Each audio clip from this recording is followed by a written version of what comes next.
Hi, my name is Judy Peak, and I'm 27 years old.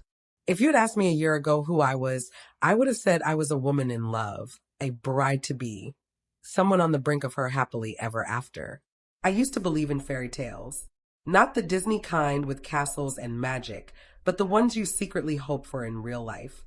The story where you meet your person, build a life together, and face the world as a team. For 5 years, I thought I was living that story with Ethan. We met in college, side by side in a literature class neither of us had planned to take. He cracked a joke about the professor's monotone voice, and I laughed louder than I probably should have. That small moment sparked something simple, something safe, or at least it felt that way. Then we fell in love quickly, the kind of love where you know someone's coffee order by heart, their deepest fears, the way they drum their fingers when nervous. Ethan knew I hated thunderstorms, so he always texted me the forecast. I knew he liked his shirts folded, military style, even though he had never served a day in the military. We fit together piece by piece until we truly believed nothing could ever break us. By the time I turned 27 and Ethan 26, we were engaged. 6 months from walking down the aisle, save the dates had been mailed, the venue booked, vendors pinned to the corkboard in our apartment, a rainbow of sticky notes mapping out our future. That corkboard was the last thing we built together that still felt real, before the walls of our relationship began to crack.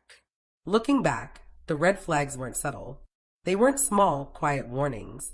They were glaring flares I refused to acknowledge.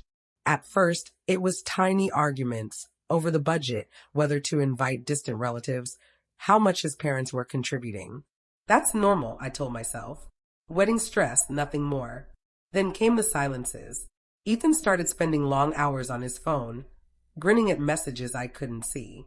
When I asked who it was, he'd shrug and say just a friend. I wanted to believe him.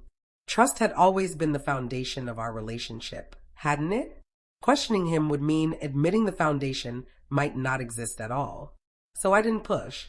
I laughed off my gut instinct, telling myself, every couple goes through phases. Then came the promotion. Ethan moved to a new department. At first, I was genuinely happy for him. Even through a small celebration in our apartment, balloons taped to the ceiling, a chilled bottle of champagne. But within weeks, I couldn't escape her name, Leia. Every story he told about work somehow revolved around her. Leia's brilliant. Leia came up with a marketing pitch that blew everyone away. His eyes lit up when he spoke her name, a light I hadn't seen aimed at me in months. He described her as ambitious, driven, a real go-getter. Then almost casually he'd add, you know, a lot of people our age are just safe. Safe. I didn't realize it then, but that was the first quiet cut. The word slid under my skin like a knife. Was I safe? Predictable? The woman who loved routines, balanced a budget, who dreamed of the Amalfi Coast for our honeymoon instead of some impulsive, exotic adventure. I brushed it off. I smiled, kissed his cheek, and told him I was proud of him. But a knot had formed in my stomach that never quite untangled. Weeks later, the knot tightened. We were reviewing honeymoon options when he suddenly said, Bali. Let's do Bali. Bali. That wasn't on our list. Italy, the Amalfi Coast. Those were our dreams. I asked why the change. His answer was strange, almost careless. Leia went recently. She said, it's amazing. Way better than Italy. The air in our apartment shifted. The corkboard, once a symbol of our shared dreams, now looked like a map of compromises only I seemed to care about. For the first time, I realized Ethan's heart might already be elsewhere. At night, I lay awake next to him, listening to the rhythm of his breathing, wondering if he was dreaming of me or her. I told myself not to spiral, not to become the jealous fiancé. But when I reached for his hand in the dark and found only cold sheets, the truth hit harder. Something was slipping away. I still believed in fairy tales, but maybe this was the chapter no one talks about, the part where the prince notices another princess and decides happily ever after isn't enough. I didn't know it then, but the story I thought was mine was about to be rewritten without me. The day my world shattered was a Sunday. Ethan and I drove to his parents' house for a family dinner. I stared out the passenger window, the late sun sliding across the glass. a nameless unease settling in. The air in the car was heavy with silence. He scrolled through his phone at every red light, grinning at messages I didn't dare ask about anymore. When we arrived, I forced a smile. His mother had gone all out: roast beef, mashed potatoes, homemade apple pie. A table set like a holiday feast. The warmth should have comforted me, but instead it weighed down my chest, like I was performing in a play I never auditioned for. Dinner started light. His father asked about work. His mother boasted about Ethan's promotion. And I did what I always did. Smile, nod, keep the peace. I thought I was doing well until his uncle leaned back, glass of wine in hand, and looked right at me. "You've got a good one here, Ethan," he said. "Judy's dependable, loyal, the kind of woman you build a life with." I blushed, embarrassed but proud. I waited for Ethan to smile, to place his hand on mine the way he used to. Instead, he smirked, that sharp, crooked smirk I'd begun to hate. "Yeah," he said, tilting his glass. "She's safe."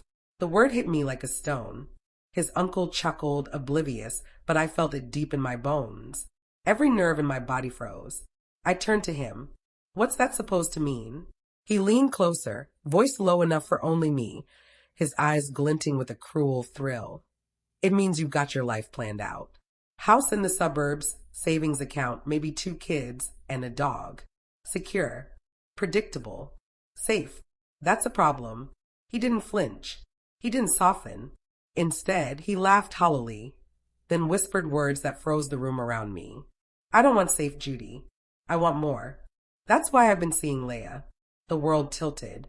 Voices of his family blurred into static, forks clanging, his mother fussing in the kitchen, but it all sounded miles away. With those words scraped from his mouth, my life as I knew it ended. We connected instantly. She was vibrant, driven, a woman who wanted to truly live, not just go through the motions. I froze in place, the engagement ring on my fingers suddenly feeling like a burning chain of shame. My heartbeat thundered in my ears, drowning out the clinks and chatter of the dining room. "You're joking," I stammered, clinging to hope. But he just shook his head, that self-satisfied smirk widening. "I'm not sorry. Yes, it was a mistake, but it was one I needed to make." It opened my eyes to what I was missing. Something inside me broke. The girl who had clung to fairy tales, who had meticulously crafted corkboards of dreams, who had defended his silences. She crumbled right there at that table. And Ethan didn't stop. He leaned in, delivering the final strike, like it was some cruel performance. "We're on different paths, Judy. You're content with ordinary. I need more." From the kitchen, his mother called out, announcing dessert. Ethan straightened his shirt, smiled as if nothing had happened, and went to help her carry plates, leaving me frozen in place, invisible. The scent of apple pie drifted in. His uncle poured more wine. His sister scrolled absent-mindedly on her phone. Life kept moving around me while mine had just shattered. I didn't cry. I didn't scream. I moved slowly, deliberately, as though wading through water. My hand slid the wedding binder off the side table. I took my half of the plans from the pocket and set it neatly on the couch arm. Then I removed the ring, the heavy, mocking band of gold, and placed it beside the binder. Calmly, I walked out the front door. Laughter and clattering silverware echoed down the hallway behind me, like memories of a life I no longer had. The walk to my car felt endless, each step heavier than the last, yet I moved forward because staying would have suffocated me. I sank into the driver's seat, gripped the wheel, and breathed deeply. No tears, no screams, just a cold, hollow silence. Every emotion had been stripped away. The fairy tale was over, and Ethan had buried it with a smirk. The hours following that dinner blended together, a fast-forwarded reel I barely remember. The drive home is a blur. I only recall sitting in the car for ages, hands clenched so tightly on the wheel my knuckles were white. The apartment was dark when I returned, the place where we had plotted a future, where the corkboard of dreams still mocked me. I flicked on the light and stared at it. Flight confirmations never booked, fabric swatches for bridesmaids' dresses, a Polaroid of us smiling at the venue. Each piece felt like a relic of a life that no longer belonged to me. I pulled a cardboard box from the closet, the sound of it scraping the floor marking the beginning of a ritual. I started gathering his belongings, cufflinks, gym bag, lingering cologne. Every item I placed in the box cut me further from the illusion of us. The apartment, once alive with routines, became a hollow museum. A toothbrush on the counter, sneakers by the door, reminders of a man who had moved on long before admitting the truth. I worked mechanically. If I stopped, I feared I'd break. When the boxes were neatly lined by the door, I sank onto the couch and stared at them. Everything looked too perfect, too final, as if I'd been preparing for this all along. Maybe I had. The next morning, I made the calls. The venue first. The woman on the line sounded shocked, then gently sympathetic. "I'm sorry to hear that," she said softly. "I'll process the cancellation." Then the caterer, photographer, and DJ. Each call chipped away at me, each polite voice a reminder of the life I was dismantling piece by piece. Finally, the hardest calls remained, my parents. I dialed my mother with trembling fingers. She answered on the second ring, her warm tone sensing immediately that something was wrong. "Judy, honey, what's happened?" The words got stuck in my throat. "The wedding, it's off." A sharp intake of breath. "What do you mean? Did you and Ethan?" "He ended it," I said quickly, before tears could betray me. "There's someone else." The weight of my words almost crushed me, but my mother's voice steadied me. "Oh, sweetheart," her tone carried heartbreak and fury. "Come home. You don't need to explain. Just come home." I promised I would visit soon, but not tonight. Tonight, I needed to finish the severing. The last call was the one I dreaded most, Ethan's mother. She answered cheerfully, oblivious to the wreckage. "Judy, did Ethan confirm the caterer?" I've been reminding him all week. I closed my eyes. "No, Mrs. Hayes. I'm calling to tell you there won't be a wedding." Silence followed. I could almost hear her heartbeat. "What happened?" she whispered finally. "Ask your son," I replied, calm and detached. "I wish you well." I hung up before she could speak again. Explaining her son's cruelty was not my responsibility.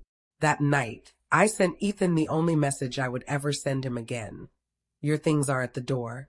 The wedding is goodbye, Ethan." I placed my phone face down on the desk and silenced it. For the first time in 5 years, I wasn't waiting for a reply. The silence was cold, vast, but within it a strange peace emerged. The woman who believed in forever with Ethan no longer existed. She had died at that dinner table, smothered by his smirk and betrayal. In her place was someone new, someone I didn't yet know, but someone who wouldn't beg, wouldn't break, wouldn't look back. The unmaking of a life was complete. Now, all that remained was to start again. The weeks after the breakup stretched into months. At first, each day felt like trudging through mud. Slow, heavy, exhausting. But time, as it always does, life carried me forward. I threw myself into routine. Gym sessions in the morning, work during the day, long walks in the evening. Gradually, the silence became less suffocating and more like a protective shield. My apartment, once cluttered with Ethan's belongings, felt empty at first. But slowly, it started to feel like my own space again. For a while, I didn't think about him, not consciously, at least. But life has a way of delivering news you never asked for. It started with small things. One night, a mutual friend reached out cautiously. "Hey, Judy, I'm really sorry about everything. I heard Ethan and Leia are having complications right now." I read the message twice before setting my phone down. I didn't reply. I didn't need the details, but a seed of curiosity had been planted. A few weeks later, I saw them. It was at a friend's birthday party. I almost didn't go, worried about pitying looks and whispered questions, but something inside me demanded the space, a chance to prove I wasn't defined by his betrayal. The party buzzed with laughter and music when I spotted them. Ethan, wearing a suit that seemed almost deliberately flashy, stood with Leia draped over his arm. She laughed at every joke, her voice pitched just a touch too high, her hand gripping his sleeve as if the world needed to see them. For a brief moment, the sight stung, sharp like salt in an open wound. Then I looked closer. Ethan's smile was wide, but it didn't reach his eyes. His phone buzzed constantly, each glance revealing a tension he couldn't hide. He wasn't enjoying himself. He was performing. Leia appeared radiant, but her laughter had a brittle edge. Her eyes darted around the room, searching, measuring. She looked less like a woman in love, and more like an actress terrified of losing the spotlight. I kept my distance, but the whispers reached me. Two women nearby lowered their voices, unaware I could hear. She complains about money all the time. He says he has investors, but no one's seen proof.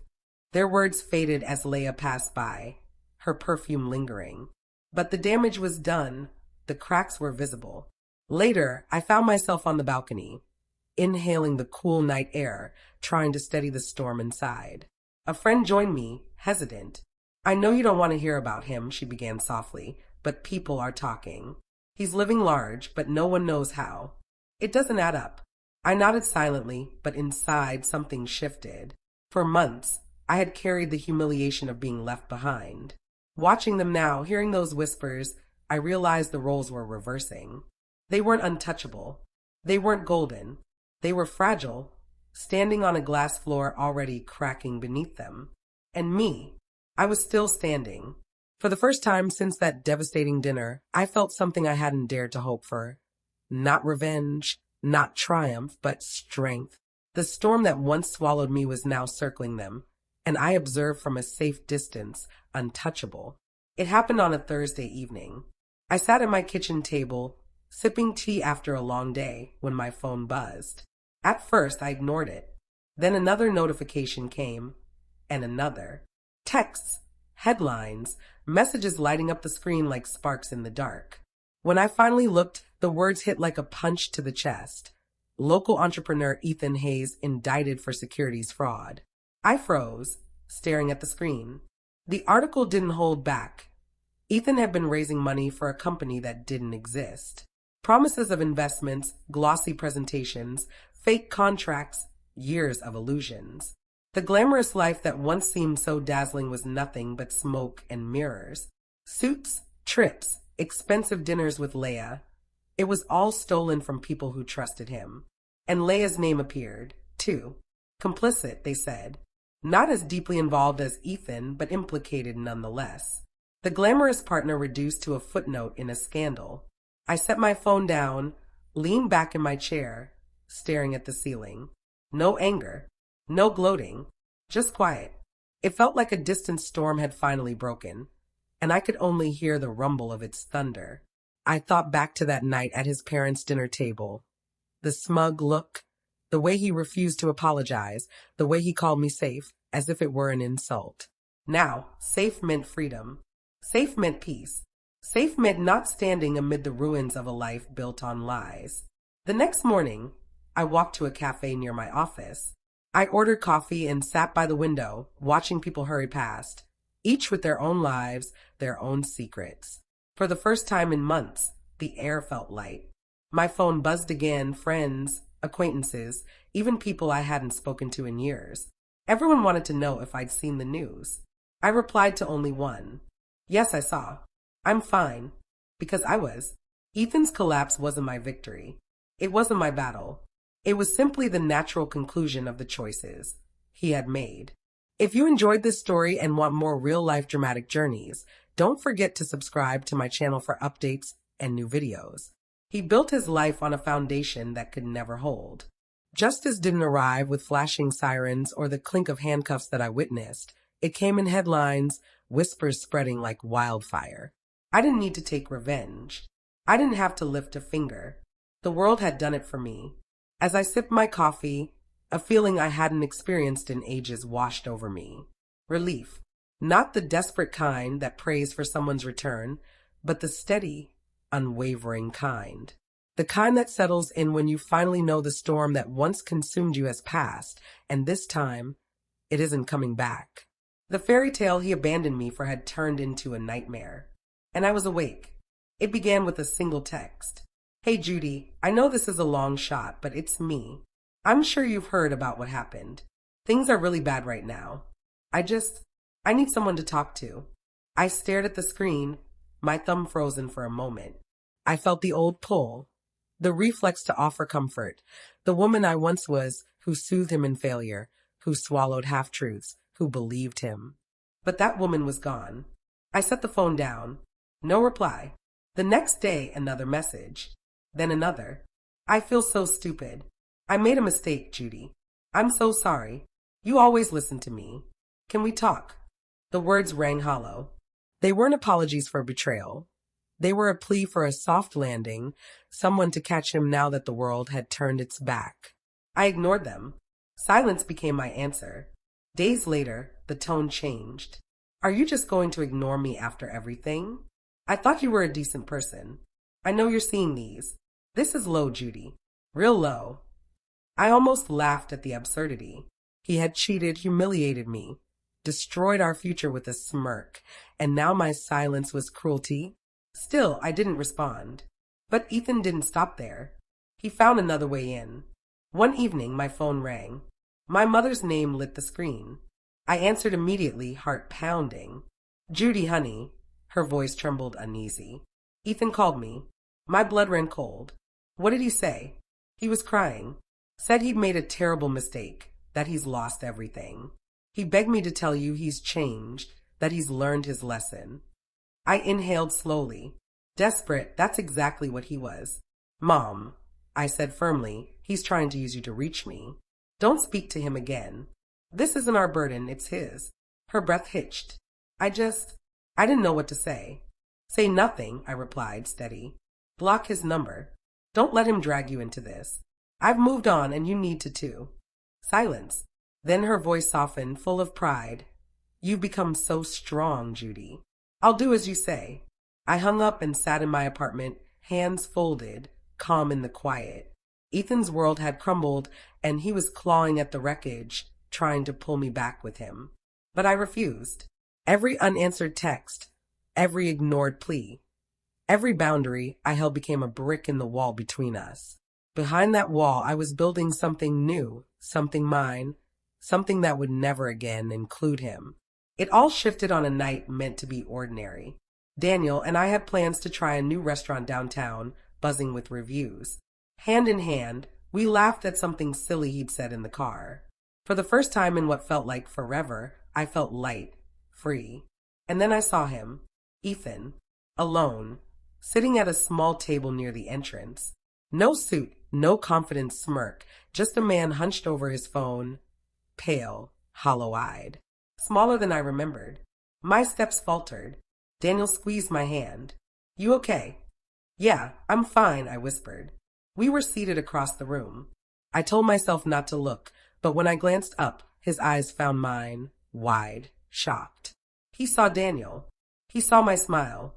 And in that instant, the roles reversed. The man who once smirked as he shattered me now looked like a ghost realizing what he'd lost.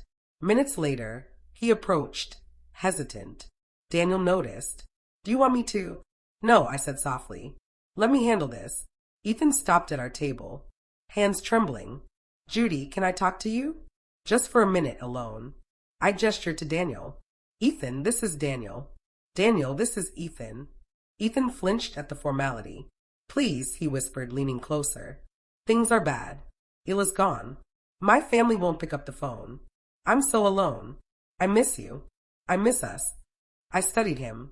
The man who once mocked my stability, who threw away our future with a smirk, now begged for scraps of mercy. I drew a slow breath. The woman who wanted to marry you doesn't exist anymore, I said evenly. She died the night you told her you weren't sorry.